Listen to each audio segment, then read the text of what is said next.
ଭାଇର ଶାସନ। ସେ ତ ରାଗ ନୁହେଁ, ସୁରକ୍ଷାର ଏକ ଅଦୃଶ୍ୟ ପ୍ରାଚୀର। ଏଠାକୁ ଯାଆନା, ତା ସହିତ ମିଶନା, ଏମିତି କାହିଁକି କରୁଛୁ?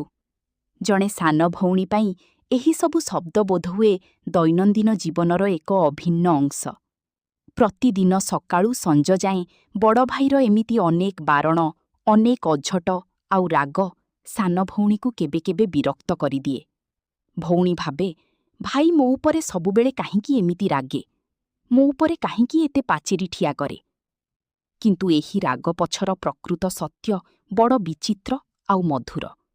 ବଡ଼ ଭାଇର ଏହି ରାଗ କୌଣସି କ୍ରୋଧ ନୁହେଁ, ବରଂ ଏହା ହେଉଛି ଭଉଣୀ ପ୍ରତି ଥିବା ତାର ସବୁଠାରୁ ବଡ଼ ଦୁର୍ବଳତା ଓ ସ୍ନେହ।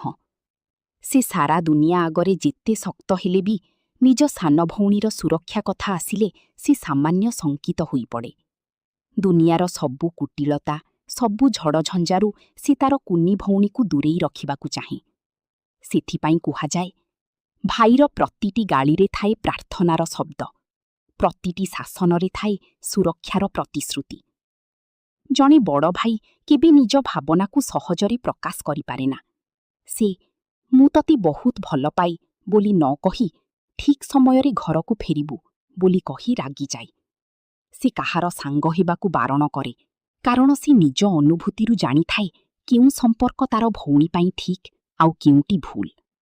ଭଉଣୀର ଆଖିରେ ଟୋପାଏ ଲୁହ ନ ଦେଖିବା ପାଇଁ ସେ ନିଜେ ଖରାପ ସାଜିବାକୁ ବି ପଛାଏ ନାହିଁ। ବାପାଙ୍କ ପରେ ଯଦି କେହି ଜଣେ ଝିଅର ସବୁଠାରୁ ବଡ଼ ଶୁଭଚିନ୍ତକ ଏବଂ ଅହେତୁକ ଭଲ ଚାହୁଁଥିବା ମଣିଷ ଥାଏ, ସେ ହେଉଛି ତାର ବଡ଼ ଭାଇ। ତାର ଶାସନ କେବଳ ଏକ ବନ୍ଧନ ନୁହେଁ, ତାହା ହେଉଛି ସେହି ସ୍ନେହର ସୀମା ଯାହା ଭଉଣୀକୁ ସଦାସର୍ବଦା ସୁରକ୍ଷିତ ରଖେ।